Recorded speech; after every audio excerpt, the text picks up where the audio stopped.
Өнгөрсөн хугацаанд ардчилсан нам ерөөсөө нэг шаардлага тавьсан шүү дээ. Энэ их хурлыг удирдах байгаа хүн нам бос байя, намчин биш байя л гэдэг шаардлага тавьсан.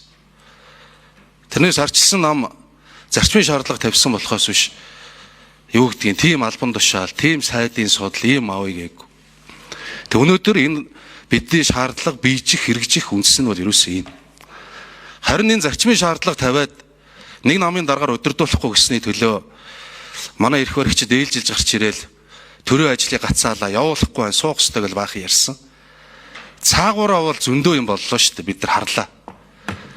Ер нь төрийг хүчээр уураар өс сонзонгоор бүр удирдахгүй. Өс сонзон энэ төр чинь бол бид нар харж шít Монголын ард түмэн харж байна. Эхнэрийн өрх цаашаал юм болж шít ер. Бүгдээрээ л харж байна. Гэтэл уг мөн чанартай бол бид зарчмын шаардлага тавиад. Намчин үнээр бити удирдуулаач. Намчин үн их хурлыг бити даргалаач. Намч хандлага бити гаргаач гэсэн ийм шаардлага тавиад байгаа өнөөдөр бидний гишүүдийн санаачилсан энэхүү хуулийн төсөл байгаамаа. За энэ зөвхөн энэ удирдлагаас гадна бас нэг чухал зүйл бол энэ хяналт шалгалтын төр хороог илүү байгуулж болох тухай байгаа.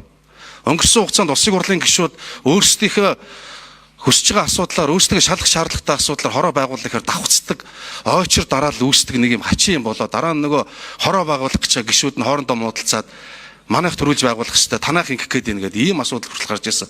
Энийг засъя гэж байгаамаа. Тийм учраас цаашдаа Монгол төрийг хүчээр өс сонзонгоор намч хандлагаар удирдахгүй байхад чухал шаардлагатай энэхүү хуулийн төслийг дэмжиж өгнө хэмээн хүсэж байна. Баярлалаа.